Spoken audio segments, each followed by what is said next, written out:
it is a combination between human behavior, which is like the heart of psychology, right, and old people, because I love both these things. So you put these things together, you pretty much, and you get mental health, human behavior, old people, dementia. It's perfect. Okay. So before we go any further, I want to talk about like what dementia is, so we can all be on the same page with this. Okay. So can anybody kind of give me a general definition of dementia? What dementia is?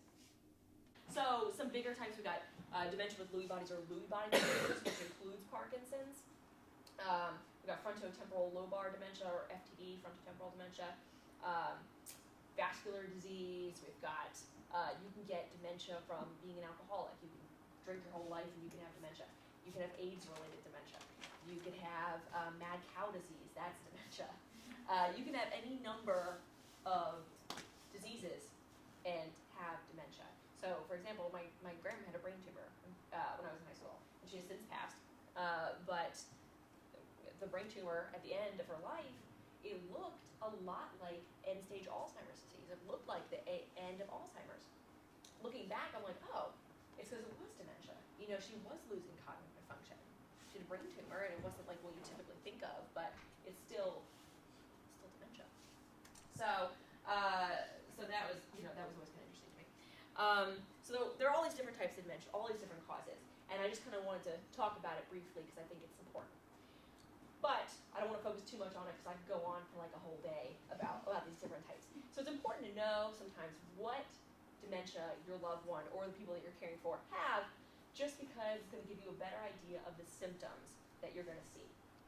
Because memory loss is not always part of dementia. It usually is, but somebody with frontotemporal dementia may not show memory loss at first. The first thing you might notice about somebody with FTD is a weird behavioral change.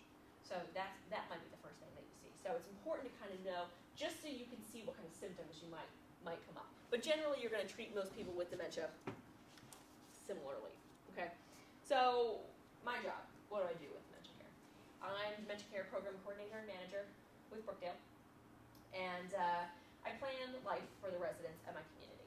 We have an assisted living building, and then right next door we have dementia care, which is where I am. And we can have up to 51 residents.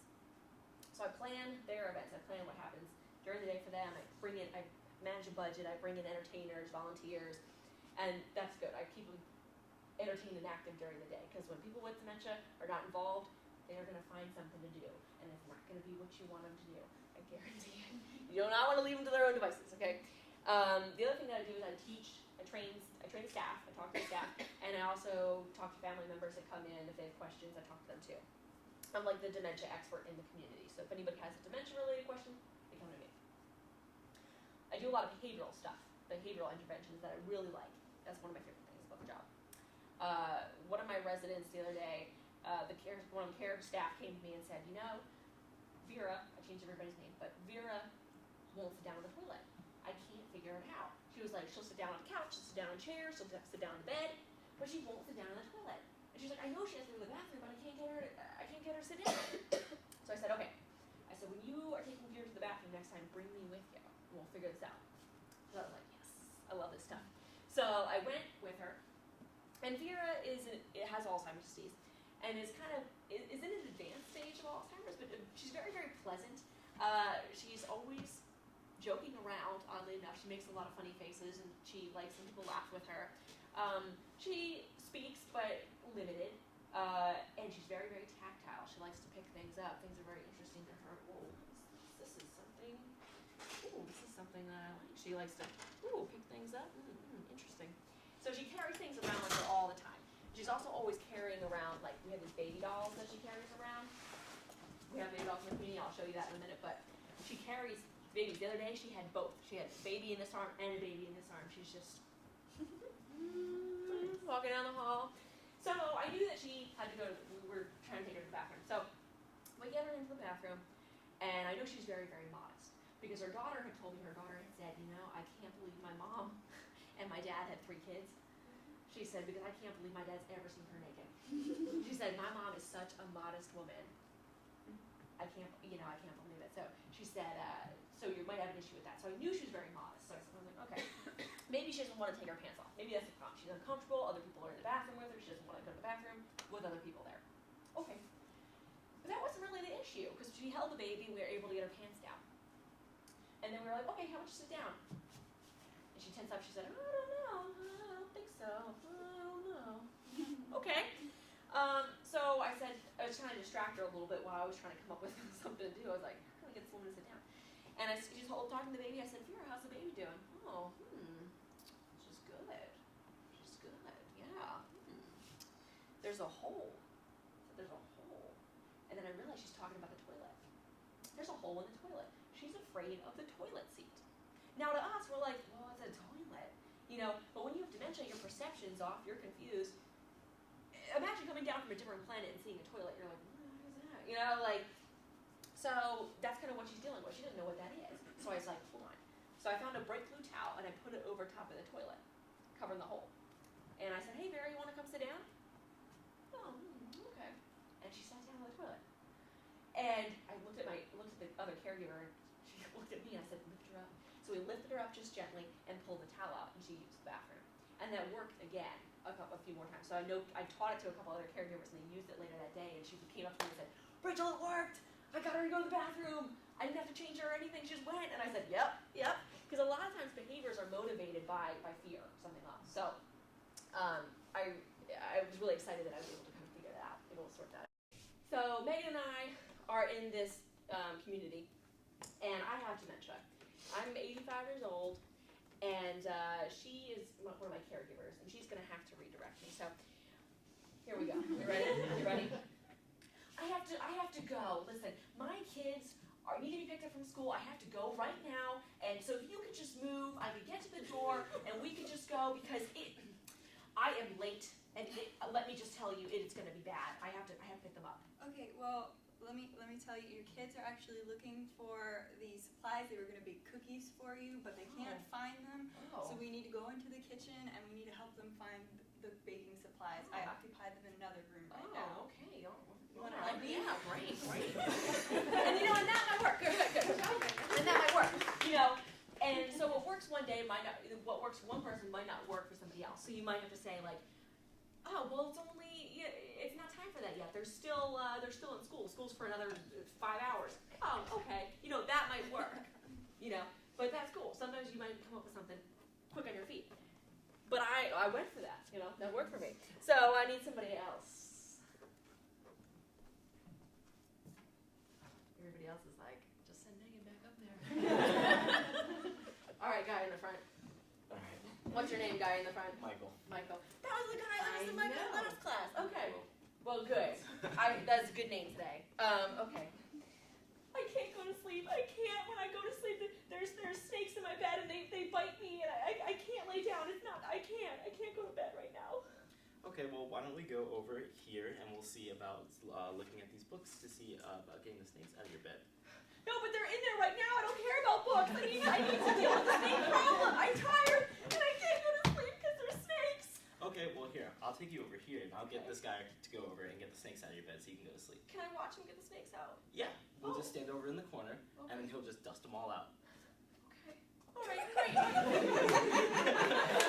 see? And that's good. And, that works. I might have to see you get the snakes out. I mean, maybe you have to make some snake repellent. Maybe you need to put some water in a spray bottle and put some lavender in there and say, listen, I brought you some snake repellent.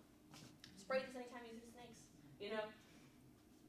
Whatever. You gotta find out what works for that person. You really have to find out what works. I'm gonna find some. All right. So let's do one more thing. Let me bring up one more person. Dr. McIntosh is looking at somebody like she wants her to come up. Cheryl was asking me. Okay. All right. Somebody. You want to come up? You're already up here. You're pretty much already here. What's your name? Latasha. Latasha. Okay. So this is yours, and actually no, I'm going to use this water bottle. This is yours, and the scenario is that I have it, and you would like it back. I have dementia, but I have it now. This is interesting. I like this. Okay, well, could you help me out and dump that out for me and refill it with something and then give it back to me? But it's mine, so I don't see how that is. My daddy gave this to me. And this goes right in mine. Well, look, I have this. This is like... Oh, I like that also. That's awesome for me. Both these things go in my pocket. Yeah, I don't know.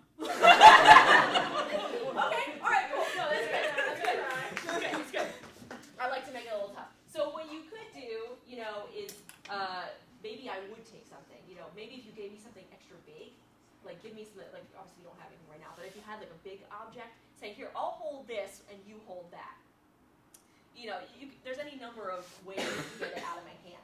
I had a resident who was arguing with another resident, two residents who were arguing because one of them had the other one's blanket.